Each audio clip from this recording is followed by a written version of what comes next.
أعوذ بالله السميع العليم من الشيطان الرجيم. بسم الله الرحمن الرحيم. السلام عليكم ورحمة الله وبركاته. الحمد لله رب العالمين والصلاة والسلام على أشرف الأنبياء والمرسلين سيدنا ومولانا محمد وعلى آله وصحبه أجمعين. سبحانك لا علم لنا إلا ما علمتنا إنك أنت العليم الحكيم. ولا حول ولا قوة إلا بالله العلي العظيم. أما بعد.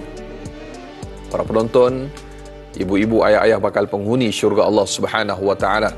Saya mendoakan serta mengharapkan walau di mana jua anda semua berada, mudah-mudahan senantiasa berada dalam keadaan sihat walafiat, dirahmati dan disayangi oleh Allah Subhanahu wa taala. Pertamanya dan selamanya marilah sama-sama kita rafa'kan, kita panjatkan setinggi-tinggi syukur kehadrat Allah Subhanahu wa taala. Alhamdulillah ya, atas limpah kurnia izin daripada Allah Subhanahu wa taala, kembali kita bersiaran dalam Tanyalah Ustaz. Biar tahu jangan keliru bagi edisi pada hari ini, Khamis 24 Oktober 2024 bersamaan dengan 21 Rabiul Akhir 1446 Hijri. Siaran istimewa kami bawakan bersama-sama dengan Al-Faizin. Sebagaimana biasa, kita bawakan bintang ilmuwan Al-Fadil Ustaz Haji Jafri Abu Bakar yang telah pun bersama-sama dengan kita di studio pada pagi ini. Assalamualaikum Ustaz. Waalaikumsalam kata Anas. Sihat Ustaz? Sihat Alhamdulillah. Saya harap kalau ada jual baju ni, semat nampak. Insya-Allah. Eksklusif Ustaz. Eksklusif Ustaz. Baik, Alhamdulillah Ustaz. Tidak tak ada eksklusif Tak ada eksklusif. Ni pengacara Tanyalah Ustaz je pakai. Baik, Fadil Ustaz dan juga para penonton, ceritanya pada pagi ini, kisahnya kita akan berkongsi dan mendiskusikan satu tajuk yang saya fikirkan cukup besar untuk kita bahaskan, iaitu peristiwa akhir zaman yang kedua munculnya Imam Al-Mahdi. Dan para penonton dan juga Fadil Ustaz, kita mengalung-alungkan soalan daripada sahabat para penonton kita yang ingin mengajukan soalan dan juga kemusykilan yang berkaitan topik kita pada pagi ini. Anda boleh hantarkan menerusi poster di ruangan komen Facebook Tanyalah Ustaz TV3. Dan jangan lupa bagi yang mengikuti kami di Facebook Tanyalah Ustaz TV3, anda juga boleh ikuti kami di TikTok dan juga Instagram, iaitu Official Tanyalah Ustaz di Instagram dan juga TikTok. Jangan lupa bagi yang menonton di TV3, ikuti lanjutan 30 minit siaran tambahan di TV9 sehingga jam 8.30 pagi. Sama-sama kita bantu sebar luaskan Tanyalah Ustaz ataupun siaran kita pada pagi ini. Mudah-mudahan bermanfaat. Fadil Ustaz, satu susuk tubuh yang bergelar Imam Al-Mahdi merupakan salah satu daripada tanda-tanda besar kiamat yang pasti akan berlaku. Seperti yang telah pun diberikan, dinyatakan oleh Nabi SAW. Maka kepercayaan ataupun keyakinan terhadap kewujudan Imam Al-Mahdi, sebagaimana keimanan kita terhadap hari kiamat, pasti akan meletakkan seseorang itu termasuk dalam kalangan orang-orang yang meyakini akan peristiwa-peristiwa besar tersebut. Soalannya Ustaz, banyak akan kita kongsikan pada pagi ini, cuma sebagai khulasahnya ataupun pembukaan topik pada pagi ini, saya serahkan kepada Fadil Ustaz. Baik, bismillahirrahmanirrahim. Assalamualaikum warahmatullahi wabarakatuh. Alhamdulillahirabbil alamin wal aqibatu lil muttaqin wa bihi nasta'in ala umur dunia wad din. Asyhadu an la ilaha illallah wa asyhadu anna sayyidana Muhammadan abduhu wa rasuluh. Allahumma salli wa sallim ala habibil karim sayyidina Mustafa sallallahu alaihi wasallam wa ala alihi wa ashabihi wa man tabi'ahum bi ihsanin ila yaumiddin. Subhanaka la ilma lana illa ma 'allamtana innaka antal alimul hakim. Rabbi shrah li sadri wa yassir li amri wahlul 'uqdatam min lisani yafqahu qawli. Bismillahilladzi la yadurru ma'asmihi syai'un fil ardi wala fis sama' wa huwas samiul alim. Bismillahilladzi la yadurru ma'asmihi syai'un fil ardi wala fis sama' wa huwas samiul alim. Bismillahilladzi la yadurru ma'asmihi syai'un fil ardi wala fis sama'i wa huwas samiul alim. Wa sallallahu ala sayyidina Muhammadin wa ala ashabihi wasallam. Alhamdulillah bil alamin. Yang saya hormati adinda saya dan Anas, seluruh kru penerbitan Tanyalah Ustaz, seterusnya tuan-tuan puan-puan yang kami raikan dan kami sanjungi dan kami hormati. Subhanallah. Tuan-tuan, sebelum kita nak bincang Anas tentang kemunculan Imam Mahdi itu, kita tengok timeline dulu yang Nabi SAW cerita. Kronologi. Sebab kita kena faham duduk kita kat mana dulu.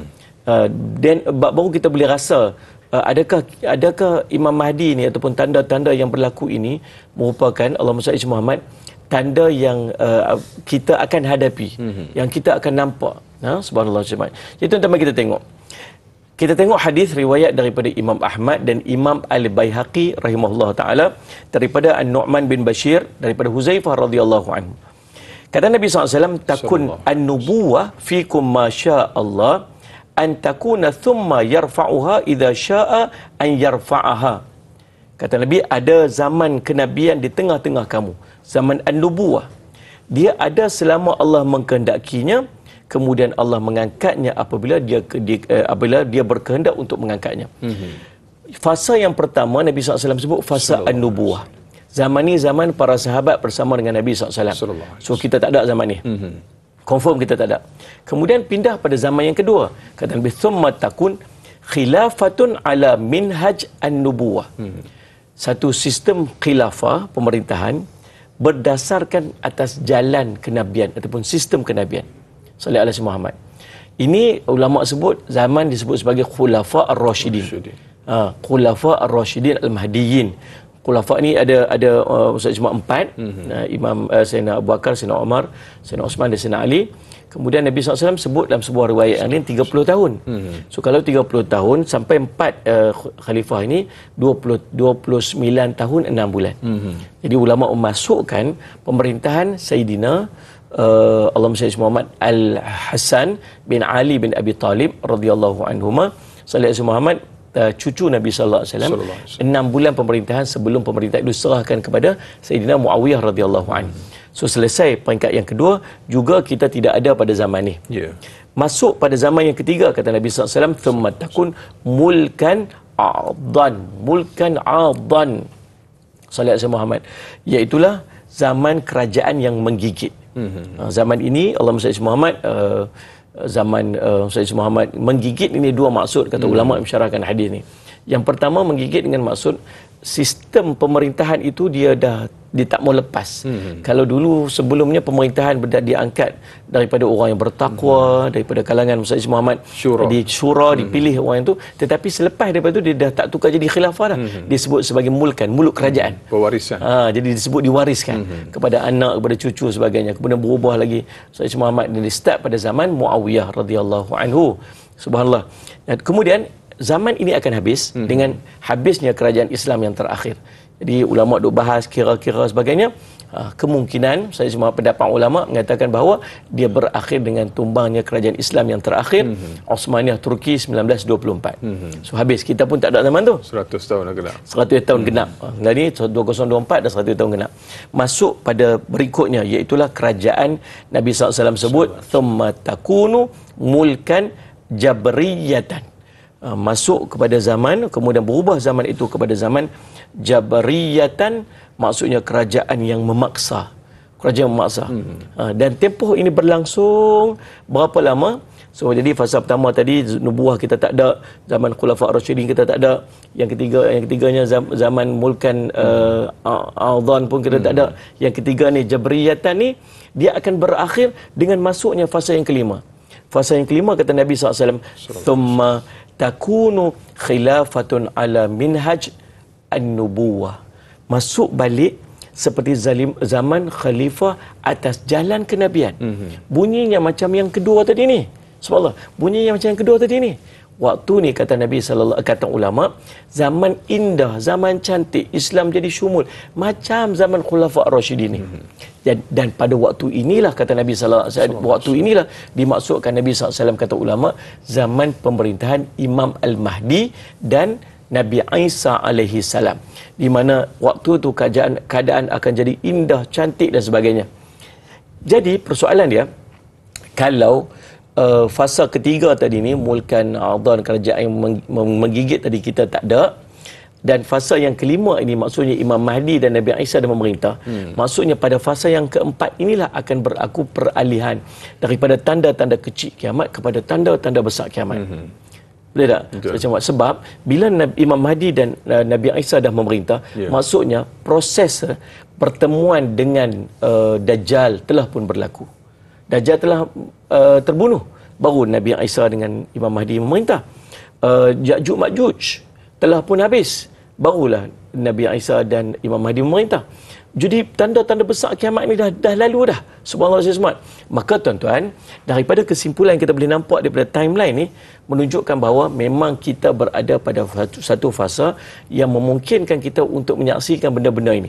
Sebab sebelum berlakunya munculnya munculnya Nabi Isa alaihissalam dan munculnya Dajjal sallallahu Muhammad dan Ya'juj Ma'juj yang subsequent daripadanya, kita akan nampak satu peralihan, dan peralihan ini ialah dengan munculnya Imam Mahdi.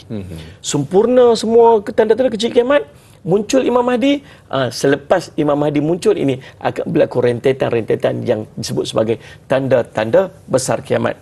Kemudian di last tu dalam hadis tu Nabi SAW, thumma sakata, Nabi SAW diam. Dengan maksud tak ada dah apa-apa yang pemerintahan yang berlaku selepas daripada itu, menunjukkan bahawa pemerintahan terakhir yang akan kita saksikan, yang keindahannya melampaui daripada segala yang kita saksikan pada sekarang ini, ialah pemerintahan Imam Mahdi dan Nabi Isa alaihissalam, yang kita akan bincangkan subhanallah tentang berapa lama tempoh dia, macam mana keadaannya dalam perbincangan kita pada hari ini. Baik, kita masuk pada Imam Al-Mahdi.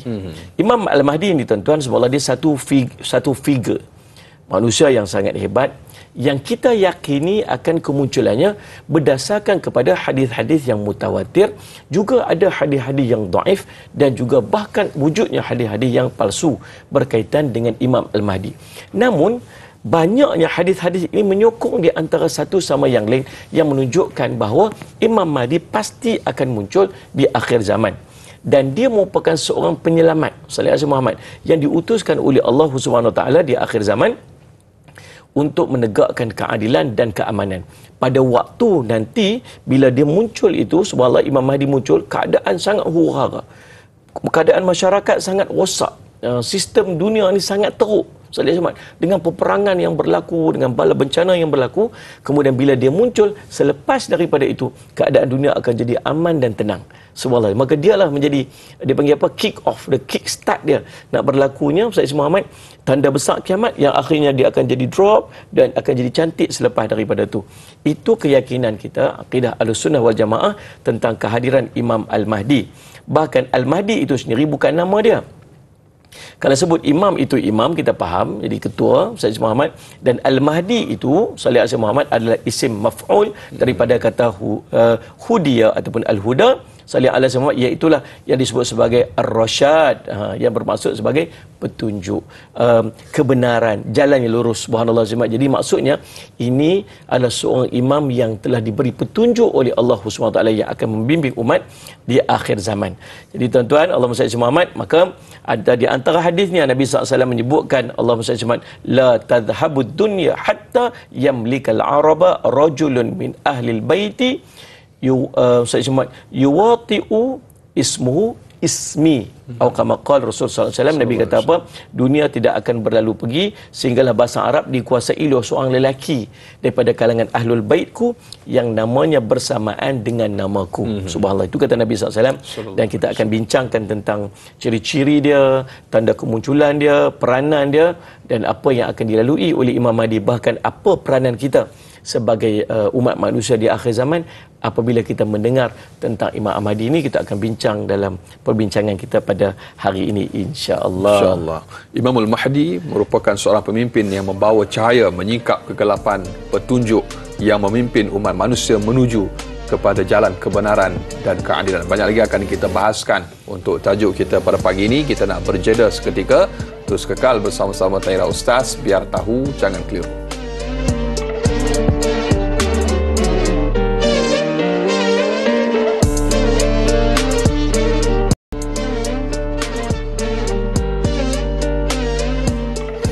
Alhamdulillah, kembali dalam Tahira Ustaz, biar tahu jangan keliru. Para penonton, ibu-ibu, ayah-ayah bakal penghuni syurga Allah Subhanahu Wa Taala, kembali kita membicarakan pada pagi ini tajuk yang kita bahaskan cukup menarik, iaitu peristiwa akhir zaman yang kedua, munculnya Imamul Mahdi. Kita bersama-sama dengan bintang istimewa kita bawakan dari Darul Faizin, iaitu Fadil Ustaz Jafri Abu Bakar. Kita nak teruskan lagi Ustaz, dengan soalan daripada sahabat Facebook kita. Yang pertama, kita ada Razali Zali Ismail. Baik Ustaz, di manakah kemunculannya Imam Al-Mahdi ini dan daripada bangsa apakah Imam Mahdi? Dan yang kedua, apakah ciri-ciri beliau? Dan adakah Imam Mahdi lahir daripada golongan alim ulama dan juga orang-orang yang alim? Mohon perkongsian daripada Fadil Ustaz. Baik, Alhamdulillah. Terima kasih Cik Razali Zali Ismail, Masya Allah. Dan terima kasih juga pada semua yang mengikuti live kita pada pagi ini kan. Ahlan wa sahlan wa marhaban bikum pada semua, insya-Allah. Dan untuk kita meraihkan majlis kita pada pagi ini, saya nak kita sama-sama rebut pahala. Pahala kita ialah pahala berkongsi ilmu kan. Nabi SAW sebut, man salaka tariqan yaltamisu fi ilman sahallallahu lahu bihi tariqan il jannah. Siapa yang tempuh satu jalan untuk menuntut ilmu, maka Allah akan mempermudahkan jalannya untuk masuk syurga Allah SWT. Jadi subhanallah tuan-tuan, antara kata ulama tempuh jalan ilmu ni, yang pertamanya dia memang jalan pi sungguh. Yang kedua ialah dia usaha untuk dia dapatkan ilmu tu. Macam kita lah, kita usahalah ni duk dapat ilmu ni dengan kita duk tengok live lah, dengan kita apa sebagainya. Dan Nabi SAW juga sebut, man dalla ala khair falahu mithlu ajri fa'ilih. Siapa tunjuk satu kebaikan maka pahala sebenarnya seperti dia melakukan. Dan jom kita ringankan tangan kita hari ini. Siapa yang tengok hari ini, tolong klik share. Niat untuk sedekah di pagi hari, sedekah yang namanya ilmu. Saya nak tengok hari ini share yang sebanyak-banyaknya, insya-Allah, dengan niat kita kerana Allah SWT nak bagi dapat saham-saham akhirat. Baik, kita nak pergi kepada soalan pertama tadi ni, apakah di mana munculnya Imam Mahdi ini, bangsa apa Imam Mahdi ini, dan juga apakah ciri-ciri Imam Al-Mahdi yang kita kena tahu. Sebab ramai pula yang mengaku Imam Mahdi. Ustaz Muhammad, ada seorang tu telefon saya, dia kata, Ustaz, tolong buat istikharah cepat. Pasal apa ni? Sayalah Imam Mahdi yang telah dijanjikan. Take jam saya. Kita duduk di mana ni tuan ni? Saya duduk di Bagan Serai, dia kata. Subhanallah. Luar biasa. Subhanallah. Ustaz Muhammad, ada seorang itu, dia pernah ditanya, apa ni, dia Imam Mahdi. Oh, Masya Allah. Lepas tu saya sempat penceramah tu kata apa? Hebat nah, Masya Allah kamu jadi Imam Mahdi. Cuba kamu cakap Arab. Dia pun baca surah Fatihah. Subhanallah. Baik tuan-tuan. Imam Al-Mahdi, mula-mula kita kenal dulu. Imam Al-Mahdi namanya ialah Muhammad bin Abdullah. Yang ni Salih Muhammad, sebab Nabi SAW sendiri yang menyebutkan tentang hal ini. Nabi SAW menyebutkan, Allahumma salli ala Muhammad, lau lam Sayyid Muhammad yabqa minad dunya illa yaumun la tawallallahu zalikal yaum hatta yab'atha fihi rajulan minni aw min ahli albayti yuwati'u ismuhu ismi wa ismu abihi ismi isma abih. Kata Nabi SAW, sekiranya tidak berbaki daripada dunia ini melainkan hanya satu hari sahaja lagi, nescaya Allah akan memanjangkan hari tersebut sehingga dia mengutuskan seorang lelaki pada hari tersebut daripada kalangan aku ataupun daripada kalangan ahlul baitku, namanya berbetulan dengan namaku dan nama bapaknya berbetulan dengan nama bapakku. So hadis yang pertama ni cerita tentang nama Imam Al-Mahdi, iaitu nama macam nama Nabi, nama ayahnya macam nama ayah Nabi. So jadi Muhammad bin Abdullah. Kata Nabi SAW, dia akan memenuhi dunia dengan keadilan dan saksama sebagaimana dahulunya dunia ini dipenuhi dengan kegelapan dan kezaliman. Hadis ini riwayat Abu Daud. Jadi nama dia ialah, kalau kita susun, ulama tolong susun dekat kita, namanya ialah Muhammad bin Abdullah Al-Alawi Al-Hasani. Dia daripada zuriat Al-Hasan bin Ali bin Abi Talib radhiyallahu anhuma. Nabi SAW menyebutkan anaknya Sayyid Muhammad. Kata Nabi SAW, Al-Mahdiyu min aitrati min walidi Fatimah. Subhanallah. Jadi kata Nabi, Al-Mahdi itu ialah aitrah, ini keturunanku daripada anaknya Fatimah.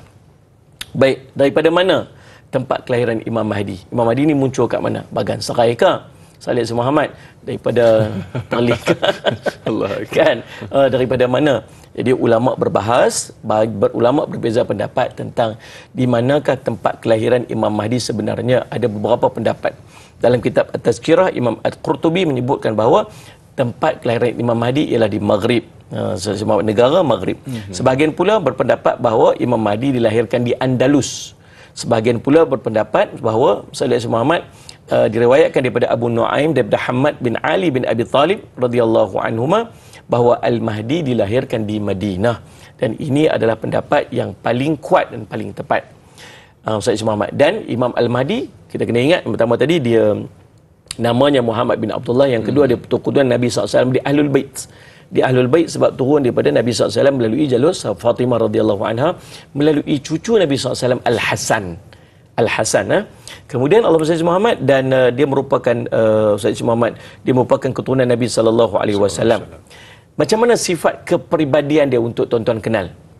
Dia seorang anak Adam, betul, bukan malaikat, bukan Sayyid Muhammad makhluk yang lain. Dahinya luas. Ini gambaran Nabi SAW sebut. Dahinya luas, hidung ni mancung. Hidung mancung. Maksud segak lah. Ulama yang bahas kata apa, kalau hidung penyek ni tak apa nak cantik nampak.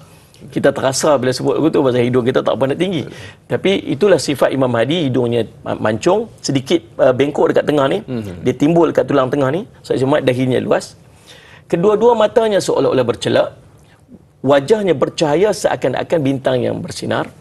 Di bahagian bahunya ada terdapat tanda seperti tanda yang ada pada Rasul sallallahu alaihi wasallam. So kalau nak mengaku Imam Mahdi, cek dulu tang tu. Ada tak ada tu? Kalau tak ada, bukan dia lah tu. Warna kulitnya warna orang Arab, dan tubuh badannya seperti tubuh Sayyid Muhammad, sedikit tegak besar. Umurnya 40 tahun waktu diutuskan, dan sebagai riwayat kata umurnya dia antara 30 ke 40 tahun waktu dia dizuhurkan. Dan akhlaknya ialah menyerupai akhlak baginda Rasul sallallahu alaihi wasallam. Dahi luas tu tunjuk karisma lah. Nampak bijak tu. Hidung mancung ni keindahan wajah. Muka berseri-seri tanda ketakwaan, khusyuknya dalam ibadah. Sallallahu alaihi Muhammad. Jadi subhanallah, itu di antara ciri-ciri yang kita boleh nampak pada Imam Al-Mahdi. Kata Nabi SAW, Al-Mahdi minni, Al-Mahdi itu daripadaku, dahinya luas, hidungnya mancung. Dia akan memenuhi dunia dengan keadilan sebagaimana dahulunya dipenuhi dengan kezaliman, dan dia akan menguasai bumi selama 7 tahun. Baik, Allah SWT. Umur tak dicerita spesifik umur Imam Al-Mahdi ketika muncul, namun para ulama berpendapat bahawa dia akan muncul pada usianya yang dewasa, yang matang, berkemungkinan sekitar usianya 40 tahun berdasarkan tradisi para nabi dan para pemimpin agung yang lainnya.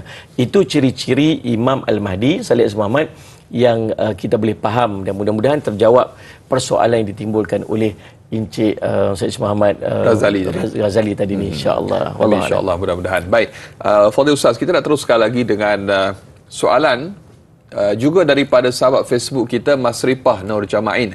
Baik, Assalamualaikum warahmatullahi wabarakatuh. Waalaikumsalam warahmatullahi. Apakah pandangan para ulama Ahli Sunnah wal Jamaah mengenai kemunculan Imam Al-Mahdi?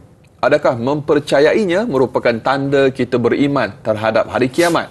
Soalan yang kedua, apakah tanda-tanda kemunculan Imam Al-Mahdi, dan bagaimanakah untuk kita mengenali sifat Imam Al-Mahdi yang sebenar, pemimpin akhir zaman? Benarkah wajahnya bercahaya seperti bintang yang bersinar? Mohon perkongsian daripada Ustaz. Baik, subhanallah, Sayyid Muhammad, apa pandangan ulama? Terima kasih Mas Rifah Nur Jama'in, salah seorang daripada Sayyid Muhammad, penonton tegar, penonton setia kita, Sayyid Muhammad, yang istiqamah daripada dulu sampai sekarang ni, subhanallah. Dan terima kasih juga pada semua yang menyaksikan, yang mengikuti live kita dan membantu kita untuk menyebar luaskan. Siapa yang masih belum share, tolong share, insya-Allah. Semoga menjadi manfaat dan kebaikan kepada kita semua, insya-Allah.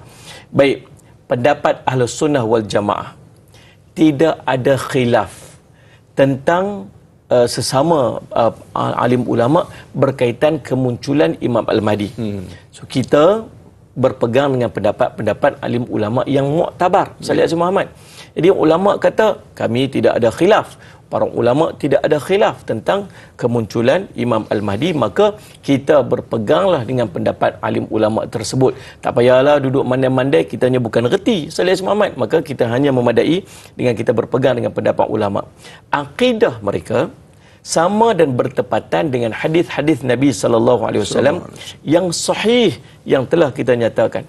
Di sisi Ahlus Sunnah, Imam Al-Mahdi adalah seorang pemimpin yang saleh yang Allah utuskan untuk memenuhi bumi dengan keadilan, sebagaimana sebelumnya dipenuhi dengan kezaliman.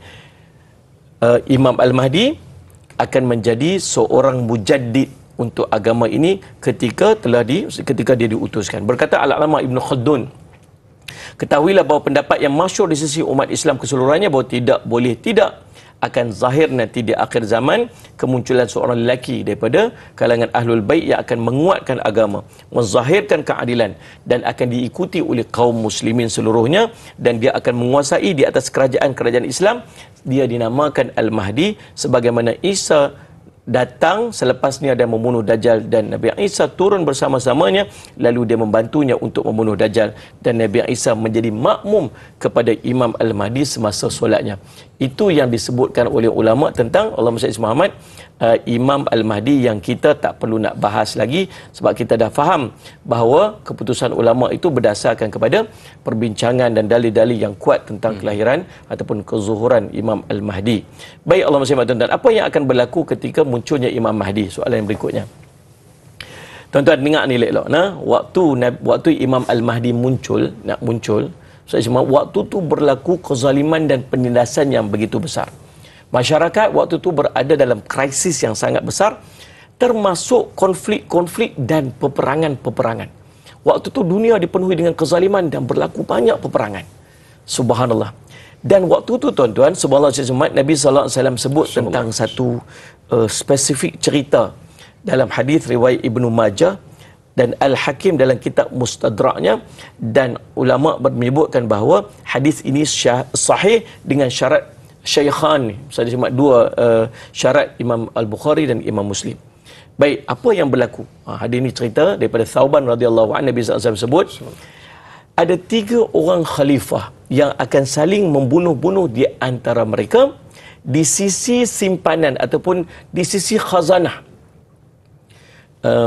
Khalifah berbunuh-bunuh, maksudnya merebut takhta. 3. Di mana? Di sisi khazanah dia ataupun di sisi Sallallahu Muhammad. Kata Nabi sallallahu alaihi wasallam, Allahumma salli Muhammad, yaqtatilu inda kanzikum thalathatun, akan berbunuh-bunuhan di sisi khazanah itu Sallallahu Muhammad, 3 kelompok ataupun 3 khalifah. 3 mereka adalah putra-putra khalifah. Kemudian dia tidak akan kembali salah seorang daripada mereka. Kemudian tidak akan kembali kepada salah seorang daripada mereka. Akhirnya muncullah bendera-bendera hitam daripada arah timur. Lalu mereka pun memerangi kamu dengan peperangan yang tidak pernah dilakukan oleh satu kaum pun. Lalu baginda menuturkan sesuatu yang tidak aku fahami, katanya, jika kamu melihatnya maka datangilah dia. Sallallahu alaihi Muhammad. Fa idza ra'aitumuhu fabayi'uhu walau habwanu ala salji fa innahu khalifatullah al-mahdi, kata Nabi SAW. Kalau kamu melihatnya maka datangilah dia, berbai'ahlah dengan dia walau kamu terpaksa merangkak atas salji, kerana sesungguhnya dia adalah khalifah Allah al-Mahdi. Baik, Nabi gambarkan situasi waktu tu. Berlaku peperangan, berlaku konflik yang besar dalam dunia, kezaliman banyak, dan kemuncaknya akan berlaku satu perebutan kuasa di antara 3 putera khalifah. Khalifah itu meninggal, raja itu meninggal, anak-anak dia berebut takhta. Dan disebutkan perkataan kanzun, yakni satu simpanan, gedung simpanan. Apa dia gedung simpanan ni? Yang ni yang real tu tuan-tuan. Kata Ibnu Katsir rahimahullah ta'ala dalam kitabnya An-Nihayah fil Fitan wal Malahim, yang disebutkan dengan kanzun itu, simpanan itu pada lafaz itu ialah Kaabah. Jadi kita boleh faham ini, Sayyid Muhammad, ketiga-tiga putera khalifah akan saling berbunuhan di sisinya dan merebutkannya hingga tiba akhir zaman, kemudian muncullah Al-Mahdi. Itu kata Ibnu Katsir rahimahullah ta'ala. Jadi maksudnya, suasana yang berlaku, perebutan 3 khalifah ni, 3 anak kepada khalifah ini berlaku di sisi Kaabah. So kalau kita boleh fahamlah negara mana yang adanya Kaabah dekat situ, dan adakah benda itu telah berlaku? Wallahu a'lam, kita tak tahu. Tuan-tuan sekalian, baik, subhanallah. Dan subhanallah, Sallallahu alaihi Muhammad, apa yang berlaku lagi tuan-tuan sekalian waktu tu ialah Nabi SAW sebut akan turun Allahumma salli Muhammad, tentera-tentera yang bawa bendera hitam. Ibnu Katsir kata bendera hitam tu sama macam bendera Nabi SAW, tentera Nabi. Namun sebahagiannya menyebut, Al-Qari menyebutkan bahawa yang dimaksudkan dengan bendera hitam itu bukannya maksud hitam semata-mata, boleh jadi warna yang lain, tetapi nak bagi tahu kata ramainya tentera tersebut macam hitam turun macam tu kan. Itu disebut oleh Al-Qari. Wallahu alam akan apa ni yang mana yang lebih benar, tapi Nabi SAW menyebut tentang bendera hitam. Cuma persoalan Nabi SAW sebutlah hadis tu, Nabi kata walau habwanu ala salji, datangilah dia walau kamu terpaksa merangkak atas salji. Imam Ibn Kathir dalam kitab yang menyebutkan bahawa yang dimaksudkan dengan merangkak atas salji itu susah. Susah lagu mana pun pi dekat Imam Mahdi. Pi dekat Imam Mahdi. Jadi subhanallah Sayyid Muhammad, tuan-tuan.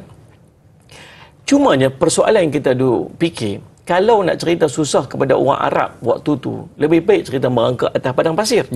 Itu lebih logik ataupun signifikan dengan orang Arab yang duduk atas padang pasir kan. Tetapi kenapa Nabi SAW sebut salji? Adakah syarat bagaimana akhir zaman akan munculnya salji-salji di tanah Arab? Dan kalau ya, memang sedang kita saksikan sekarang. Recently beberapa tahun kebelakangan ini kita tengok salji dah mula turun di tanah Arab. So adakah perkara-perkara yang berlaku ini menjadi tanda akan zuhurnya Imam Mahdi? Wallahu alam, kita tak tahu. Salih Azim Muhammad, tapi itulah tanda-tanda yang disebutkan Allahumma salli ala Muhammad bahawa Imam Al-Mahdi akan muncul. Jadi lagi tanda dia kekacauan dan ketidakstabilan. Berlaku kezaliman, peperangan, pertikaian di antara umat Islam. Yang keduanya berlaku perpecahan, umat Islam berpecah belah dan mengalami berbagai krisis. Yang ketiganya bencana alam, tanda-tanda alam dan bencana yang menunjukkan bahawa dunia sudah tidak stabil lagi. Tanda-tanda ini menegaskan betapa pentingnya persiapan umat Islam untuk menerima kedatangan Imam Al-Mahdi. Wallahu a'lam. Satu persoalan dan juga kebimbangan dalam jiwa bila kita dengar tajuk hari ini kan, Ustaz cerita ni kronologi yang saya rasa satu perkara yang kita belum lalui, Ustaz. Ataupun kita lalui tapi kita tak sedar perkara tersebut. Tetapi inilah gambarannya kita bahaskan untuk peristiwa akhir zaman 2 munculnya Imam Mahdi ini, supaya memberi satu anjakan kepada kita, supaya kita melakukan persiapan dan juga kita menjadikan diri kita orang yang sentiasa bertakwa kepada Allah Subhanahu wa taala dan meyakini setiap apa yang telah pun disampaikan oleh baginda Nabi Muhammad sallallahu alaihi wasallam. Jadi kisahnya sama ada masih belum berlaku, telah berlaku dan sedang berlaku, sama-sama kita nantikan kerana banyak lagi akan kita kupas dan bahas selepas ini, Ustaz. Kita nak rungkaikan lagi berkenaan dengan kemunculan Imam Al-Mahdi ini semestinya dalam Tanya Ustaz. Biar tahu jangan keliru, kembali selepas ini.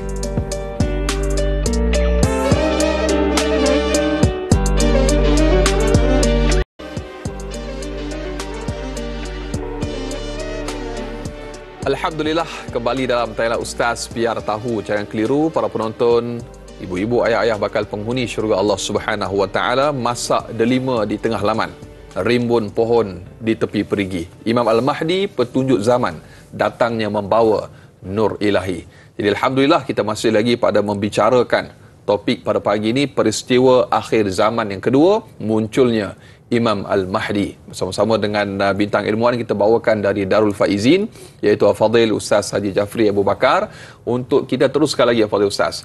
Tapi sebelum itu, suka untuk saya war-warkan kepada para penonton untuk jangan lupa tekan butang kongsi, Ustaz. Share, sama-sama kita sebar luaskan siaran kita, terutamanya live Facebook kita di Tanyalah Ustaz TV3. Mudah-mudahan mengalir pahala berpanjangan kepada kita, insya-Allah. Baik, kita ada soalan daripada Mas Niza, Ustaz. Soalan yang berikutnya di Facebook, Mas Niza yang bertanya, bagaimana pula, Ustaz, peranan dan tanggungjawab besar Imam Al-Mahdi ketika memerintah dunia di akhir zaman nanti? Adakah dunia pada ketika itu aman daripada kezaliman dan kekejaman manusia? Mohon pencerahan, Ustaz. Baik, subhanallah, tuan-tuan. Dia akan balik kepada zaman seperti zaman Khulafa Ar-Rasyidin. Sebab dia sebagian ulama menyebutkan bahawa apabila pemerintahan Imam Al-Mahdi nanti, Salih Muhammad, yang bersama dengan Nabi Isa alaihissalam itu waktu yang sangat indah. Dan perasaan keindahan itu tak dapat kita gambarkan. Bahkan diceritakan dalam riwayat bahawa waktu itu tenang setenang-tenangnya. Bagaimana Allah SWT, binatang-binatang buas, singa bahkan boleh menjaga unta, kawanan unta, serigala boleh menjaga kawanan biri-biri, subhanallah. Anak-anak kecil bermain dengan ular. Bukan gambaran bahawa peliknya waktu tu, tetapi ulama menggambarkan bahawa itu adalah lambang keberkatan dan rahmat yang melimpah, keamanan pada zaman tu, amannya dunia waktu tu. Maka subhanallah, dia berdalilkan kepada sebuah hadis Nabi SAW tentang apa yang berlaku itu, ialah Nabi SAW menyebutkan tentang bahawa subhanallah, dia Nabi Isa, Imam Al-Mahdi akan memimpin dunia itu, dipenuhi dunia itu dengan keadilan dan keamanan setelah sekian lama dipenuhi dengan kezaliman dan peperangan. Allahumma salli Muhammad. Jadi pada ketika tersebut Nabi SAW menyebutkan Nabi Isa AS akan turun juga dan bersama-sama mengembalikan keadilan memimpin umat Islam dalam menghadapi cabaran di akhir zaman. Jadi tuan-tuan, waktu tu subhanallah Sayyidina Muhammad tempoh pemerintahannya dan ada tempoh pemerintahannya. Keadaan yang berlaku waktu tu ialah Nabi SAW menyebutkan bahawa yakhruju fi akhir ummatil al-mahdi. Al-mahdi daripada kalangan umatmu akan keluar di akhir zaman, kata Nabi SAW. Allah akan menurunkan hujan, kata Nabi SAW. Allahumma salli Muhammad. Dan subhanallah, bumi akan jadi subur dengan tumbuh-tumbuhan. Al-Mahdi akan membahagikan harta secara adil dan berkembang biak haiwan ternakan. Umat semakin ramai dan Al-Mahdi akan hidup selama 7 ataupun 8 tahun. Hadis ini riwayat daripada Al-Hakim dalam kitab Mustadraknya. Kata Al-Hakim, hadis ini sahih isnadnya, akan tetapi Imam Al-Bukhari dan Muslim tidak meriwayatkannya. Allahumma salli. Penilaian Al-Hakim ini telah dipersetujui oleh Imam Az-Zahabi rahimahullah ta'ala. Subhanallah, dalam Musnad Imam Ahmad, seorang lelaki bertanya kepada Nabi SAW, apakah yang dimaksudkan dengan sihahan itu? Maka baginda menjawab, bisawiyati bainan nas. Maksudnya membahagikan harta kepada orang ramai secara adil. Jadi berdasarkan kepada riwayat-riwayat tadi ini, bahawa apabila berlakunya pemerintahan Imam Al-Mahdi nanti, keadaan bumi akan jadi sangat subur. Masya Allah, subur dengan tumbuh-tumbuhan, hujan turun begitu dengan baiknya, subhanallah. Bahkan harta akan jadi melimpah ruah dan Imam Mahdi akan membahagikan harta-harta itu dengan adil dan saksama kepada manusia. Bahkan waktu itu haiwan pun berkembang biak, bahkan umat akan duduk dalam keadaan yang tenang dan disebabkan itu manusia akan jadi bertambah ramai. Cumanya Imam Al-Mahdi akan memerintah sekitar 7 ataupun 8 tahun sahaja. Itulah tuan-tuan, saya cuma mudah-mudahan terjawab persoalan yang ditimbulkan tadi. Wallahu a'lam. Amin. Alhamdulillah.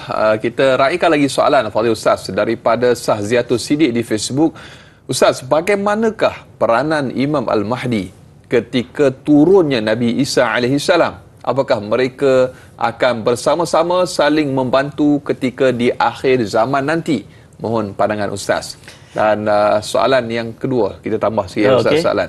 Berapa lamakah Ustaz jarak masa di antara turunnya Imam Mahdi dan juga Nabi Isa AS? Jadi dua soalan, mungkin Ustaz boleh gabungkan kedua-dua soalan tersebut. Baik, subhanallah. Tuan-tuan, Ustaz Muhammad. Allah ya Allah Rabbi. Subhanallah. Tuan-tuan, bila sebut tentang part ni, saya jadi ada debaran sikit nak cerita. Sebab tuan-tuan, kita umat akhir zaman yang jauh daripada kehadiran Nabi di sisi kita. Betul. Selepas Nabi SAW wafat, kita dah 1000 tahun melepasi tempoh tersebut. Jauh dah. Betul. Bahkan daripada zaman Nabi Isa AS, zaman kosong tu, daripada Nabi Isa AS sampai Nabi Muhammad SAW itu sekitar 500 ke 600 tahun saja. Tempoh kita dengan Nabi SAW ini dah sangat jauh. Dan umat akhir zaman akan direzekikan dengan melihat Nabi di usia mereka. Subhanallah, mereka jumpa Nabi. Dan Nabi ini bukan calang-calang Nabi. Nabi ini ialah Nabi Isa AS. Bukan sekadar Nabi Isa. Dia merupakan di kalangan Rasul dan di kalangan Rasul Ulul Azmi. 5 Rasul Ulul Azmi yang duduk di depan dan Nabi Isa salah seorang daripada dia. Waktu tu subhanallah, Sayyidina Muhammad, waktu Nabi Isa AS nak turun, waktu tu kalau ditakdirkan kita bersama dengan tentera Imam Al-Mahdi. Cumanya prosesnya panjanglah. Nak sampai ke tahap tu, maksudnya kita telah melalui beberapa tempoh. Antaranya ialah tempoh pembaiatan. Kita sendiri kena pergi bai'ah dengan Imam Mahdi. Kata Nabi SAW, ataituhum walau habwanu ala salji. Kamu datangilah dia walau kamu terpaksa merangkak atas salji. Maksudnya, kita dah tinggal dah ni. Keluarga kita tinggal dah, rumah tangga kita tinggal dah, kita dah habis, tak ada apa dah. Kemudian kita pun bergerak pergi jumpa dengan Imam Mahdi, kita pun bai'ah dan kita menjadi salah seorang daripada tentera Imam Al-Mahdi. Dan dalam tempoh itu tuan-tuan, kita berhadapan dengan siri-siri peperangan yang sangat dahsyat. Ni saya duk persoal diri saya ni nak sampai tahap memanglah excited nak jumpa Nabi Isa AS. Tapi ready dah aku nak berhadapan dengan peperangan-peperangan ni. Kadar kemampuan kita. Ilmu kita. Ilmu kita, kemampuan kita nak tinggalkan harta dunia yang kita ada seterikat kita, hutang pun melambat-lambat macam mana ni? Subuh pun lambat. Itu masalah juga tu Ustaz. Allahu Akbar. Jadi subhanallah, dalam Sayyid Muhammad, untuk bayang, selepas kita tinggal semua urusan dunia ni, kita pergi dengan Imam Mahdi, siri-siri peperangan yang berlaku. Sampailah satu hari selepas kita melalui proses-proses ini, subhanallah Sayyid Muhammad, kita waktu tu duduk di satu masjid. Masjid nama Masjid Umawi, dekat dengan Syria. Nabi SAW dah cerita masjid tu dekat Damsyik, di Menara Putih. Saya pun pernah sampai dalam masjid tu. Subhanallah, waktu tu kita nak semayang, kata Nabi SAW. Hadis ini daripada Jabir radhiyallahu an. Hadis ini sahih, riwayat Imam Muslim. Kata Nabi SAW, Allahumma salli fayanzilu Isa bin Maryam sallallahu alaihi wasallam. Lalu waktu kita nak solat itu, subhanallah, dah siap ready nak semayang dah, tiba-tiba kecoh bunyi dekat belakang sana. Nabi Isa dah turun. La haula wala quwwata illa billah. Tuan-tuan, kita menyaksikan bagaimana yang Nabi SAW cerita. Nabi Isa turun daripada langit dengan rambutnya yang basah, subhanallah Sayyid Muhammad. Yang kita tengok sendiri ni membenarkan perkataan Nabi. Nabi Isa turun. Dia tahu dah Nabi Isa. Mau dia tak tahu pasal dia turun exactly macam yang Nabi SAW cerita. Bila Nabi Isa turun, tahu dah. Masuk buka pintu, Nabi Isa turun. Bila Nabi Isa turun saja, lalu pemimpinnya iaitu Imam Mahdi kata dekat Nabi Isa alaihi salam, Allahumma salli ala sayyidina Muhammad, salli lana. Kata, "Mai solat jadi imam kami ni, salli ala Muhammad. Salli Muhammad, amiruhum ta'ala salli lana." Jadi ketua, tolong jadi imam kepada kami dalam sembahyang kami. Lalu Nabi Isa menjawab, "Tidak, salli ala sayyidina Muhammad. Inna ba'dakum ala ba'din amaru." Salli ala sayyidina Muhammad. Sesungguhnya sebahagian daripada kamu menjadi pemimpin ke atas sebahagian yang lain. Maksudnya di kalangan kamu inilah ada pemimpin dia. Dan inilah pemimpinnya, subhanallah Sayyid Muhammad, sebagai kemuliaan yang Allah berikan kepada umat ini. Maka waktu tu subhanallah, Nabi Isa minta supaya Imam Al-Mahdi terus saja untuk menjadi imam.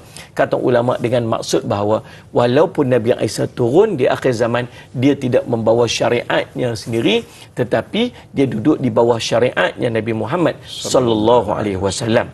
Jadi di mana berlakunya peristiwa ni? Dia berlaku di Syria, di Damsyik, khususnya di Masjid Umawi itu sendiri. Lalu apa yang berlaku pada ketika tersebut? Ketika tersebut, tuan-tuan, waktu kita selesai solat sebagainya, tiba-tiba kecoh pula dekat luar sana. Apa yang berlaku ni, subhanallah? Buka-buka pintu, tengok-tengok, Dajjal telah pun datang dengan pengikut-pengikutnya yang ramai. So maksudnya dalam tempoh itu Dajjal telah muncul. Tuan-tuan, saya cuma dalam tempoh Imam Al-Mahdi menjadi ketua orang Islam pada waktu itu, Dajjal telah pun muncul. Cuma tak berlaku lagi pertemuan dengan Imam Mahdi. Waktu tu Dajjal mai dengan maksud dia untuk menerobos Imam Mahdi dan tentera-tenteranya tanpa pengetahuan Dajjal bahawa Nabi Isa ada bersama dengan mereka. Ini takdir Allah.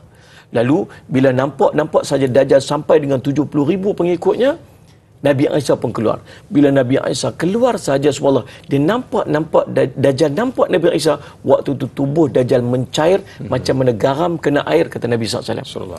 Dia tak tunggu, dia terus lari saja daripada tempat tersebut dan dikejar oleh tentera Imam Al-Mahdi yang ada bersama dengan mereka, Nabi Isa alaihissalam, yang Nabi SAW telah cerita bukan Imam Mahdi yang akan membunuh Dajjal, yang akan membunuh Dajjal ialah Nabi Isa alaihissalam.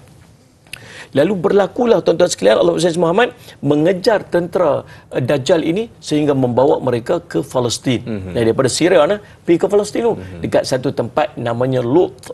Jadi nak masuk pintu gerbang Lut ataupun nak masuk ke wilayah Lut, itulah berlaku pertemuan di antara Nabi Isa alaihissalam dan Imam Al-Mahdi dan berserta dengan Imam Mahdi bertemu dengan Dajjal, dan disitulah Dajjal dibunuh. Jadi peranan Imam Al-Mahdi dan Nabi Isa alaihissalam ialah untuk membunuh Dajjal, dan selepas daripada itu Imam Al-Mahdi akan memerintah dunia bersama-sama dengan Nabi Isa alaihissalam. Wallahu a'lam. Allahu akbar. Itu gambaran Ustaz. Ustaz dah sampai Palestin, Ustaz. Ya, dah sampai. Saya belum, Ustaz. Doa insya-Allah, mudah-mudahan dia dengar ni, dia punya kronologi ni membawa kita seolah-olah kita berada di tempat-tempat tersebut, dan pastinya banyak lagi akan kita kongsikan, Ustaz. Nantikan kronologi dan juga soalan-soalan yang diajukan oleh sahabat-sahabat kita. Terus kekal bersama-sama Tayla Ustaz, biar tahu jangan keliru, kembali selepas ini.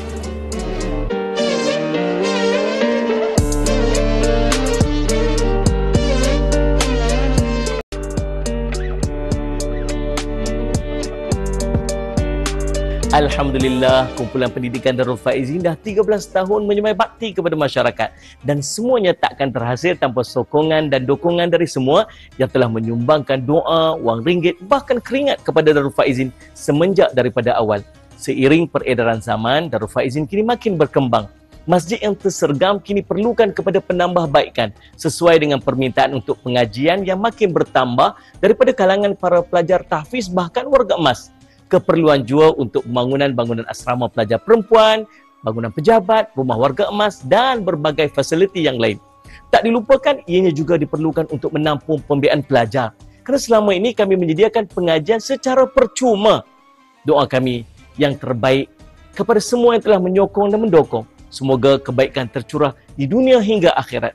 Kami doakan semoga tuan-puan sekeluarga dirahmati oleh Allah, disihatkan tubuh badan, dimakbulkan doa dan hajat, dipermudahkan urusan, dicucuri rahmat dan dilimpahkan nikmat oleh Allah, hidup bahagia dunia hingga akhirat. Teruskan berinfak, sedekah dan wakaf untuk membantu kami di kumpulan pendidikan Darul Faizin. Alhamdulillah, kembali dalam tayar Ustaz biar tahu jangan keliru. Masya Allah, tabarakallah. Kompleks ataupun kumpulan pendidikan Darul Faizin atau KIDAF, kita bawakan bintang ilmuwan bersama-sama dengan kita Fadil Ustaz Haji Jafri Abu Bakar selaku pengasas juga kepada KIDAF. Dan Fadil Ustaz mungkin boleh kongsikan kepada para penonton berkenaan dengan sejarah penubuhan, latar belakang KIDAF sebagai orang kata apa, menjadi semangatlah kepada kita terutamanya para penonton tayar Ustaz pada pagi ini Ustaz. Baik, Alhamdulillah Ustaz Muhammad. Sebenarnya sejarah dia bermula bila ayah saya meninggal lah. Waktu tu kita duduk dekat ayah duduk dekat kampung, ayah jadi imam kat situ, mak pun ayah dan mak mengajak Quran kat kampung lah, selain pada buat kerja bendang lah. Saya Muhammad, jadi bila ayah saya meninggal tu, saya duduk fikir apa yang saya boleh buat untuk memastikan pahala dia berlanjutan sampai kepada almarhum ayah saya lah. Dan panggil orang kampung pun mesyuarat dan akhirnya kita bangunkan sebuah madrasah yang kita namakan sempena nama ayah saya, Madrasah Mahmudiyah. Waktu tu panggil guru-guru mengajar dan orang kampung pekat-pekat mengaji sebagainya lah. Semua, dan kita jadikan madrasah itu sebagai madrasah pratahfiz kita panggil. Berlangsung sekian lama dan mula ada tanya-tanya bila nak buka sekolah menengah pula kan. Jadi waktu tu saya duduk kat Pulau Pinang. Kita ada sebuah masjid yang ditinggalkan dan saya sedap sebuah madrasah yang namanya Ma'had Darul Faizin. Ma'had Darul Faizin ni nama ni guru saya bagi waktu duduk mengaji kat Yaman dulu. Saya duduk semangat dan nak buat sekolah ni sebenarnya. Waktu tu duduk mengaji dengan Ustaz Ahmad Ali usul fiqh. Dia kata, Jafri, satu hari ni kau buka madrasah. Kita beri semangat lah. Walaupun kita ni bukan yang pandai mana pun kan. Tapi waktu duduk mengaji dekat Yaman dulu, saya mengaji dengan seorang syekh nama Syekh Muhammad Abdul Sulaiman Al-Ahdal. Saya kata kepada Syekh, saya satu hari ni saya nak buka madrasah. Syekh bagi nama Ustaz. Saya nak berkat tu. Dia kata Darul Faizin. Itulah yang jadi Ma'had Darul Faizin tu. Tahun 2014 pengambilan batch yang pertama, saya Muhammad pelajar-pelajar tahfiz ni. Cumanya saya buka pengajian mingguan. Setiap hari Ahad saya buka kitab. Jadi orang kampung pekat main mengaji ramai. Dan semua daripada situ dah ada permintaan untuk boleh tak kami nak duduk kat madrasah, kami nak duduk kat sini, nak jadi warga kat sini sebagainya. Membawa saya kepada membeli sebidang tanah berkeluasan 8 ekar waktu tu di Bandar Baru Kedah, which is sebelah saja daripada Nibung Tebal Pulau Pinang tu, sebab di Penang ni harga tanah dia mahal sikit. Jadi kami pindah ke Kedah sebelah sana jiran ya. Syed Muhammad, kita beli 8 ekar tanah waktu tu dan kita komposisikan keseluruhan itu dengan satu kompleks yang kita namakan Kompleks Islam Darul Faizin. Jadi daripada situ Syed Muhammad, tuan-tuan, kita bina.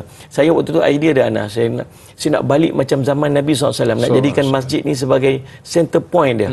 Jadi saya beritahu kat arkitek, saya nak jadikan masjid ni semua tempat semua tertumpu kat situ. Jadi dibangunkan sebuah masjid. Dalam masjid kita ni yang kita namakan Masjid Nur Muhammad ini, dalam masjid ni ada kelas pengajian, ada kelas tahfiz, ada kelas pratahfiz, ada pejabat, ada bilik mesyuarat, ada library, ada tempat pengajian umumi masyarakat, ada dewan solat. Semuanya duduk dalam masjid tu. Subhanallah. Dan Ustaz Muhammad bila kita buat masjid yang macam tu, maksudnya kita kena ada jemaah dia. Jemaah dia, kita buat rumah-rumah warga emas kat keliling dia. Sekarang ni kita ada lebih kurang 70 orang lebih warga emas, dan ujung tahun ni saya expect ada 100 orang warga emas. Kita ada pelajar tahfiz, kita ada pelajar pratahfiz, Syed Muhammad, kita buat kelas, buat asrama dia, sebagainya, semuanya berhimpun dalam kawasan yang namanya Kompleks Islam Darul Faizin. Dan sampai sekarang tuan-tuan sekalian, kita masih menyediakan pengajian secara percuma. Saya ucap terima kasih kepada semua yang memberikan sumbangan, yang mendukung, mendoakan. Dan kita telah berkembang dah dekat kita ada di Fatani Thailand, kita ada di Melaka, kita ada di beberapa tempat, di Perlis, beberapa tempat yang Syed Muhammad kita jadikan dia sebagai pusat-pusat pengajian di bawah kumpulan pendidikan Darul Faizin ini, insya-Allah. Insya-Allah. Dan Kedah sekarang para penonton, untuk makluman anda semua, sedang dalam usaha untuk mengumpulkan dana bagi penambahbaikan Masjid Nur Muhammad Kedah. Dan Ustaz, pembangunan serta pembiayaan pelajar ini bukan benda yang kecil, Ustaz. Dia satu usaha murni yang memerlukan sokongan dan dokongan daripada para penonton. Jadi mungkin sebagai yang kata apa, perkembangan terkini kerja-kerja pembangunan dan juga sasaran kos yang mungkin boleh sama-sama para penonton ikut serta dalam usaha murni ini, Ustaz. Tahun depan kita akan ada pengambilan pelajar baru untuk pelajar tahfiz, dan juga hujung tahun ini bahkan kita ada penambahan warga emas yang ramai. Bayangkan kami daripada 20 orang warga emas, sekarang kita ada 70 orang, dan hujung tahun ini kita expect ada 100 orang warga emas. Tahun depan saya expect ada 200 warga emas yang akan duduk di Darul Faizin ini. Saya Muhammad, tak termasuk lagi pengajian-pengajian peratahfiz dan sebagainya. Saya sebut tadi bahawa semuanya berlaku dalam masjid tu. Jadi bila pertambahan pelajar, maksudnya perlu juga kita buat renovation, buat penambahan-penambahan di tempat-tempat pengajian di dalam masjid. Masjid pun dah mencecah 10 tahun dah ada bocor sana, bocor sini, nak kena repair sana, repair sini, dan semuanya kos itu termasuk dalam kos yang kita cadangkan ataupun yang kita harapkan pada ketika ini. Subhanallah. Dan juga penambahan asrama pelajar lelaki yang telah pun hampir siap, ada sedikit lagi nak selesaikan. Penambahan pembangunan asrama pelajar perempuan, pembangunan rumah-rumah Syed Muhammad warga emas, tandas yang baru, laluan bomba, dan juga pembiayaan pelajar, sebab pelajar pengajian kita ni pengajian secara percuma. Jadi ada kos yang melibatkan kepada pembiayaan pelajar itu. Dan anak-anak kita ni habis belajar ni kita akan bawa ke mengaji di luar negara yang juga kita biayakan. Jadi tuan-tuan, kami memerlukan untuk fasa yang pertama ini sejumlah 5 juta ringgit. Jadi jumlah tuan-tuan, saya pun mengalu-alukan tuan-tuan, kalau tuan-tuan nak mai tengok, ahlan wa sahlan wa marhaban bikum. Mai ke Darul Faizin. Semalam pun ada 2 biji bas yang mai ziarah, dan setiap minggu ada saja rombongan-rombongan yang mai ziarah di kalangan ini. Rumah-rumah warga emas lah yang tuan-tuan tengok ni, Syed Muhammad. Ini makcik-makcik kita yang bahagia nampak wajahnya dekat sana kan. Alhamdulillah. Dan tuan-tuan, saya jemput tuan-tuan untuk hadir. Mailah ke Darul Faizin. InsyaAllah semoga kehadiran tuan-tuan bawa berkeberkatan, dan bantulah kami sedaya yang termampu. InsyaAllah. Ada nombor, ada QR code yang tersedia tu, ada nombor telefon kalau tuan-tuan dapatkan maklumat. Dan kalau tuan-tuan bagi sumbangan sebagai tanda penghargaan kami akan postkan kepada tuan-tuan buku-buku yang kita susun sebagai tanda ingatan, insya-Allah, sebagai tanda penghargaan atas sumbangan yang tuan-tuan telah berikan, insya-Allah. Dan mungkin sebagai pesanan terakhir daripada Fadil Ustaz untuk terutamanya para penonton tengok Ustaz, cara ataupun kaedah untuk sama-sama mengikuti usaha murni ini, nak kongsikan, mungkin ada QRP ke, sebab ramai sekarang ni masya-Allah, tabarakallah. Orang kata apa, duit banyak tapi jalan nak infak tu mencari-cari tu Ustaz. Mungkin sedikit pencerahan Ustaz. Okey, ada QR code yang tersedia, ada nombor akaun yang tersedia untuk tuan-tuan dapatkan maklumat. Syed Muhammad ada nombor telefon bahkan kalau tuan-tuan nak dapatkan maklumat lebih lanjut. Cumanya saya ni taklah pandai, tak reti sebenarnya. Cuma saya harap Syed Muhammad sikit apa yang kita usahakan ini kita dapat tumpang pahala dia. Ada 3 kelompok lah. Pertama, orang yang nanti beramal dalam kehidupan dia yang kita sebut sebagai peratahfiz. Ni kecil-kecil, budak-budak kecil-kecil ni main ulang alik malam-malam, tuan-tuan tengok comel-comel aja ramai kat depan rumah, depan madrasah tu. Yang keduanya ialah orang pelajar tahfiz yang 3 tahun pertama dia akan buat hafazan Quran terintensif, kemudian kita akan sambung 4 tahun ulum diniyah yang kita harap satu hari nanti dia akan jadi penyampai-penyampai ilmu kepada masyarakat yang kita dapat tumpang pahala dia. Yang ketiganya ialah yang ni yang saya sangat respect tuan-tuan sekalian, ialah warga emas yang dia tinggalkan kehidupan dia, yang dia tinggalkan rumah yang selesa, tinggalkan gadget-gadget dan TV-TV dia ni, akhirnya pergi duduk dekat dalam madrasah, menghabiskan waktu-waktu usia kehidupan mereka di dalam madrasah untuk ulang alik, solat berjemaah di masjid, qiyamul lail dan sebagainya. Subhanallah. Tuan-tuan, Allahumma salli Muhammad, ini 3 kelompok yang kita harapkan pahala-pahala yang dapat kita tumpang. Saya tak mampu buat seorang-seorang. Saya nak ajak tuan-tuan untuk kita buat sama-sama. Saya selalu sebut Madrasah Darul Faizin ini bukan saya punya, tapi kita sama-sama yang punya, insya-Allah. Saya tolong menguruskan sahaja. Jom tuan-tuan, bantu kami, kita sama-sama bagi sumbangan untuk Kompleks Islam Darul Faizin meneruskan perjuangan kami untuk memartabatkan ilmu, nak jadikan madrasah ini sebagai tempat ilmu yang berkembang seantero dunia, insya-Allah. Ada nombor akaun tertera, ada QR code, ada nombor telefon pun kalau tuan-tuan nak dapatkan maklumat. InsyaAllah saya doakan semua yang memberikan sumbangan supaya Allah mengurniakan kebaikan-kebaikan di dunia hingga akhirat. Bantu juga untuk share-sharekan supaya di kalangan sahabat-sahabat keluarga kita juga dapat memberikan sumbangan dan ada pahala dan ganjarannya, insyaAllah. InsyaAllah apa yang ada di sisi kita akan habis dan di sisi Allah lah kekal selama-lamanya. Banyak lagi akan kita kongsikan. Untuk tajuk pada pagi ini kita akan tamat siaran di TV3. Kita akan sambung lanjutan 30 minit siaran tambahan di TV9. Terus kekal bersama-sama Tahira Ustaz. Biar tahu, jangan keliru.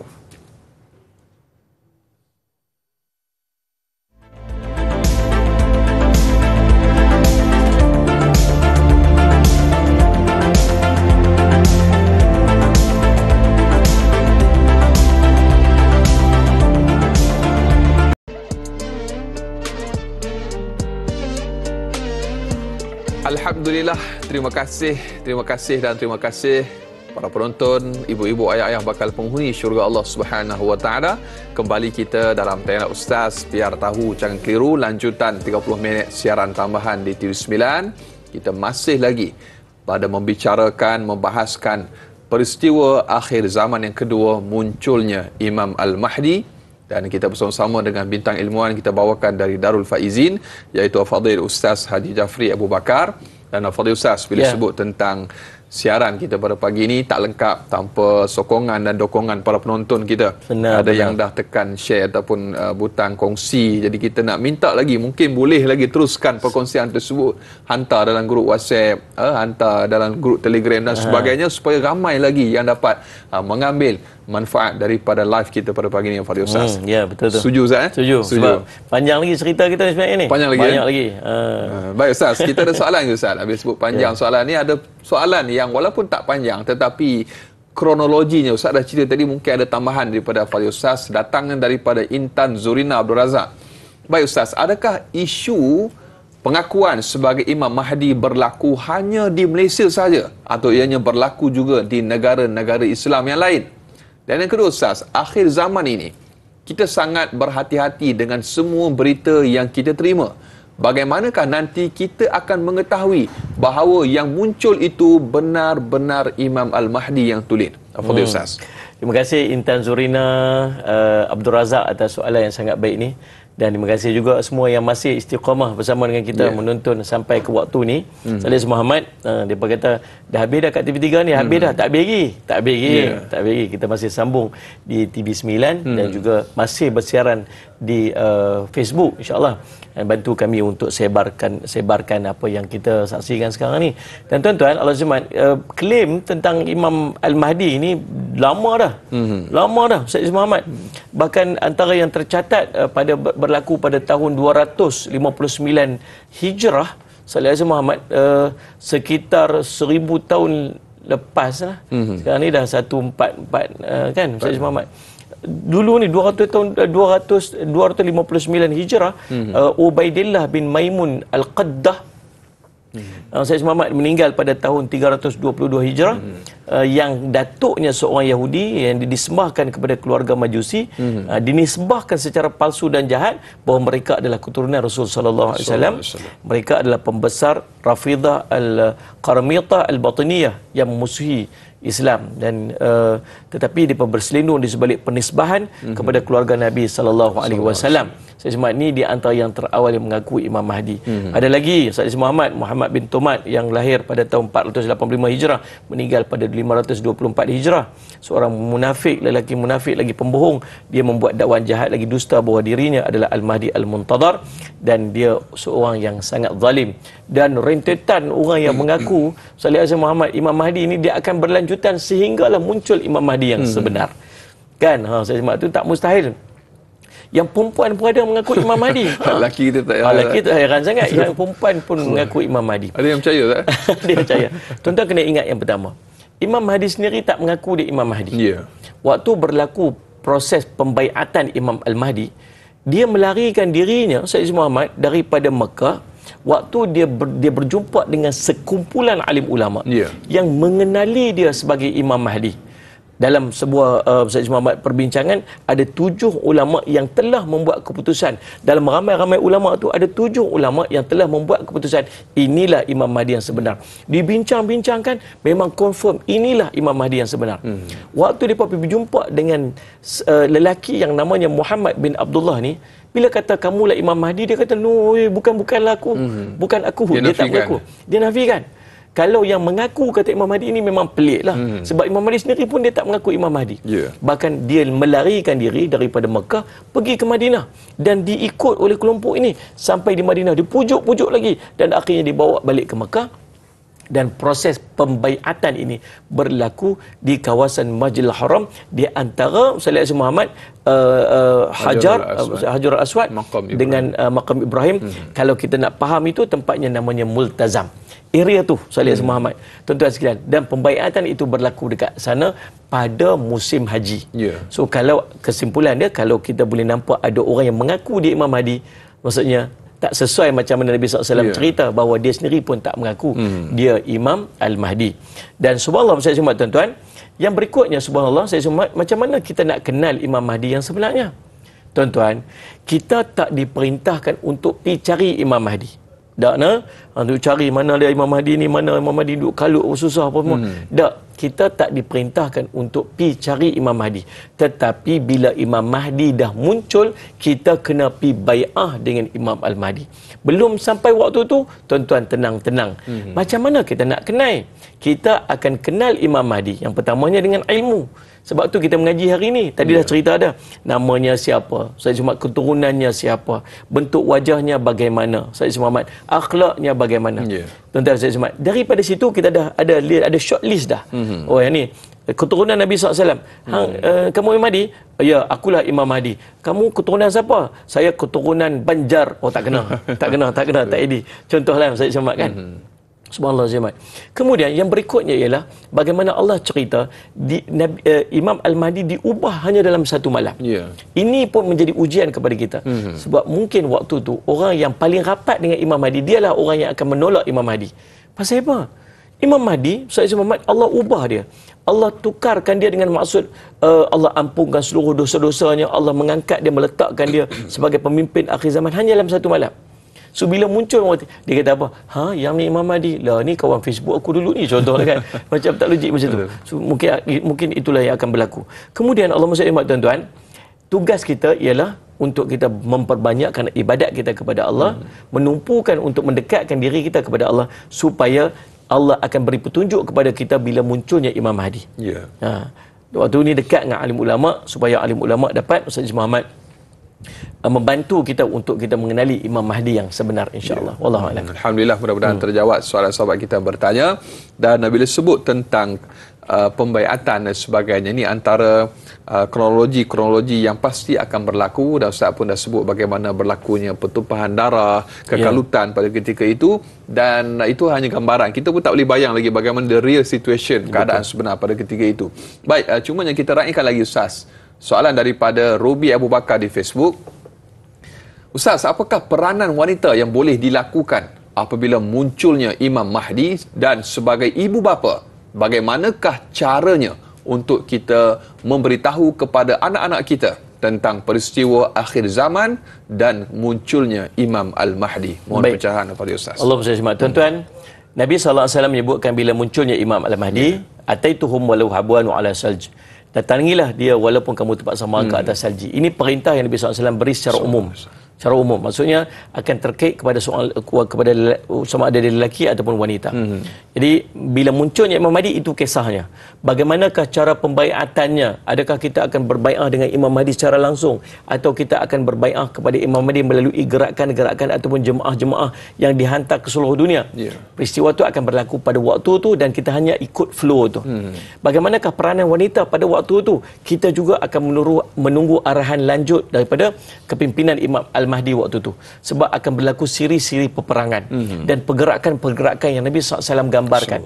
Daripada satu tempat ke satu tempat akan berlaku perangan, dekat sini, dekat Dabik, dekat dengan Syria sebagai contohnya. Allah SWT Muhammad, Nabi sebut certain tempat, maksudnya tentera-tentera itu akan berada di tempat-tempat itu. Bahkan akan berlaku waktu itu pusat pemerintahan Imam Al-Mahdi kepada kaum muslimin seluruhnya berpusat di Baitul Maqdis waktu itu.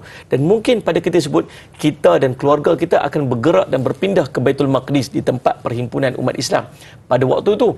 Dan pada suasana itu, maka akan diperintahkan kepada kita dengan arahan-arahan tertentu untuk memainkan peranan masing-masing. Mungkin yang lelaki akan keluar untuk berperang, yang perempuan mungkin akan membuat persiapan untuk persiapan untuk tentera, untuk yang menjaga tentera-tentera dan sebagainya, sebagaimana yang telah berlaku pada zaman Rasul sallallahu alaihi wasallam. Adapun peristiwa itu kita tunggu waktunya. Sekarang ini apa yang kita kena buat? Yang pertama, seorang ibu dan ayah perlu Said Muhammad memberikan ilmu yang sewajarnya kepada anak-anaknya tentang peristiwa-peristiwa akhir zaman ini, memandangkan kita sendiri pun sudah berada di akhir zaman. Bayangkan anak kita langsung tak tahu cerita tentang Imam Al-Mahdi, ataupun salah fahamnya dia tentang Imam Al-Mahdi sehingga dia mengikut orang yang tidak sepatutnya. Maka kita sebagai seorang bapa, seorang ibu berperanan untuk mendapatkan maklumat yang sahih tentang Imam Al-Mahdi dan menyampaikan maklumat tersebut kepada anak-anak kita supaya mereka tidak salah ikut ataupun langsung tak tahu tentang Imam Al-Mahdi. Yang kedua, mendekatkan diri anak-anak kita dan keluarga kita kepada amalan-amalan kebaikan di akhir zaman ini. Sebab Nabi SAW menyebutkan, Allahumma salli Muhammad, bahawa seorang hamba-Ku mendekatkan dirinya kepadaku dengan melakukan amalan sunat sehinggalah aku pun mengasihinya ataupun menyayanginya. Maka bila Allah sayang dekat kita, Allah tidak akan biarkan kita terkontang-kanting salli Muhammad ketika munculnya Imam Mahdi, melainkan Allah akan memberi petunjuk kepada kita bahawa Imam Mahdi telah pun muncul dan Allah akan selamatkan seluruh ahli keluarga kita. Paling tidak itulah dua perkara yang perlu kita lakukan, Ustaz Muhammad, untuk membiasakan atau memberikan pengenalan kepada anak-anak kita berkaitan dengan Imam Al-Mahdi. Wallahu a'lam. Imam Al-Mahdi adalah harapan bagi mereka yang tertindas, lambang keadilan yang akan menyatukan umat dengan kasih sayang dan kebenaran. Banyak lagi akan kita bahaskan. Kita nak berjeda sekali lagi, terus kekal bersama-sama Taira Ustaz. Biar tahu, jangan keliru, kembali selepas ini.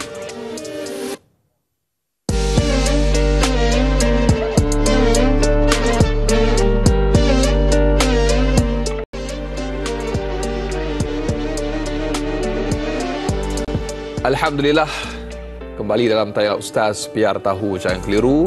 Kita merenung dan juga muhasabah bagaimana kronologi dan juga kisahnya berkenaan dengan tajuk pada pagi ini, peristiwa akhir zaman yang kedua, munculnya Imam Al-Mahdi.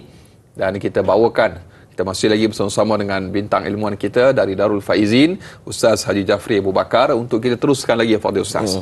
Bila sebut tentang Imam Al-Mahdi Al-Muntazar, kita ada soalan daripada Izara di Facebook. Ustaz, bagaimanakah untuk menghadapi segelintir ketaksuban kepada Imam Mahdi sehingga menggelarkan atau melantik individu yang tertentu sebagai Imam Al-Mahdi? Dan Ustaz, yang kedua soalannya Ustaz, bagaimanakah segelintir ataupun golongan-golongan yang tidak sabar menantikan kedatangan Imam Mahdi namun persediaan amal soleh tiada, sedangkan amal soleh menjadi keutamaan kerana kematian sangat dekat dengan kita, Ustaz? Ya, baik, Allah SWT. Tuan-tuan, apa keadaan pun, terima kasih Izara atas soalan. InsyaAllah Sayyid Muhammad, soalan yang sangat baik. Pertamanya, macam mana kita nak berhadapan dengan sebahagian yang sangat ta'asub lah. Allah SWT. Tuan-tuan, kita akan ikut Imam Mahdi nanti bila sampai waktu dia. Bila sampai waktu dia, Sayyid Muhammad. Kalau ada orang yang menceritakan dengan Sayyid Muhammad tentang dah ada Imam Mahdi ni sekian. Kita diberikan oleh Allah kan akal dan ilmu untuk kita berfikir dengan fikiran yang waras. Gunakan ilmu yang Allah berikan kepada kita untuk kita justify, untuk kita buat pemilihan. Adakah Imam Mahdi disebutkan oleh orang tersebut itu menepati ciri-ciri sebagaimana yang telah disebutkan oleh baginda Rasul sallallahu alaihi wasallam? Adakah Imam Mahdi yang disebutkan itu telah disepakati oleh ulama dunia pada ketika ini? Sebab Allah SWT yang akan mengiktiraf Imam Mahdi itu ialah di kalangan ulama-ulama yang ada pada ketika tersebut. Itu yang pertama. Yang keduanya, Allah SWT Muhammad, ada di kalangan kita yang tak sabar menanti Imam Mahdi, tapi persediaan dia masih belum ni. Saya pernah dapat satu panggilan telefon, saya cuma waktu tu nak cerita lah. Waktu tu saya dalam perjalanan balik kampung, ingat waktu malam, ada seorang telefon saya, dia kata, Ustaz, kami telah pergi ke Madinah, kami telah masuk ke Raudah. Kami minta pada Allah agar Allah tunjukkan kepada kami Imam Mahdi, dan Allah tunjukkan kepada kami Imam Mahdi. Imam Mahdi dah ada, Ustaz. Kami jumpa dengan dia. Waktu tu saya pun dah jadi macam, sudah dah aku hari ni apa cerita ni kan. Macam mana aku nak buat ni kan. Lalu tuan-tuan, apa yang berlaku? Saya telefon guru saya. Saya tanya dekat dia, Syekh Zaiz Muhammad, ni ada orang yang tersebut tentang dia dah nampak jumpa Imam Mahdi sebagainya. Saya semua, apa pendapat Syekh? Dia kata, Jafri, Allah tak suruh kita untuk kita pergi cari Imam Mahdi itu siapa. Tetapi bila Imam Mahdi muncul, kita kena pergi bai'ah dengan dia. Macam mana kita nak pergi bai'ah dengan dia sedangkan kita tak kenal dia? Allah yang akan kenalkan kita dengan dia melalui jalan-jalan yang Allah tahu macam mana cara dia. Tugas kita lah ni ialah untuk kita, yang pertama, tingkatkan iman dan amal kita dalam ibadah kita kepada Allah SWT. Kita kena kuatkan iman kita. Macam mana nak kuatkan iman? Kita kena perbanyakkan ibadah. Yang kedua, Allahumma salli ala Muhammad, kita kena istiqamah menjaga ketakwaan kita kepada Allah. Sebab orang yang akan selamat ialah orang yang mulia di sisi Allah. Sedangkan Allah sebut, inna akramakum indallahi atqakum. Yang paling mulia daripada kalangan ialah orang yang paling bertakwa. Yang ketiga, kita kena banyak letak kesabaran dan tawakal yang tinggi pada Allah SWT. Sebab akhir zaman ujian dia macam-macam mai.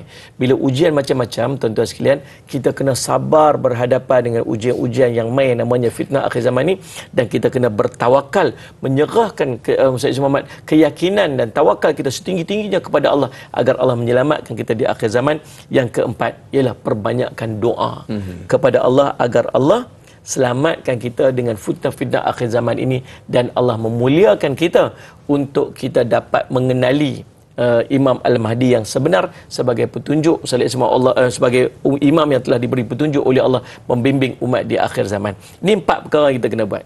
Tingkatkan amal, sallallahu alaihi Muhammad, istiqamah dalam taqwa, sabar dan tawakal, dan perbanyakkan doa. Ini persiapan kita sebelum munculnya Imam Al-Mahdi yang sebenar. Wallahu a'lam. Adakah Ustaz bersetuju bahawa akidah yang benar itu penting, Ustaz? Terutamanya dalam kita tarbiyah generasi pada hari ini supaya terhindar daripada fitnah-fitnah dan juga perkara-perkara yang boleh menyebabkan kita ni tergolong dalam kalangan orang-orang yang jauh daripada jalan yang dibawa oleh Imam Mahdi. Penting tak Ustaz akidah pada Ustaz? Akhir zaman antara perkara yang paling penting ialah akidah. Kritikal, Ustaz? Kritikal, sangat kritikal. Sebab apa?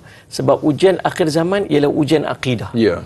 Dia main ujian-ujian yang boleh menggugat akidah.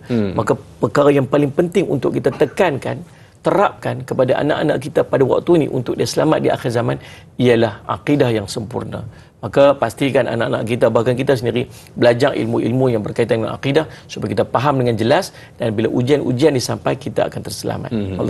Allahu Akbar. Itu antara perkara penting, dan alhamdulillah Ustaz banyak yang telah pun kita jawab soalan-soalan daripada sahabat-sahabat kita berkenaan dengan peristiwa akhir zaman yang kedua munculnya Imam Mahdi. Dan kita ada lagi soalan, Ustaz. Banyak yang tanya soalan ni, masya-Allah tabarakallah.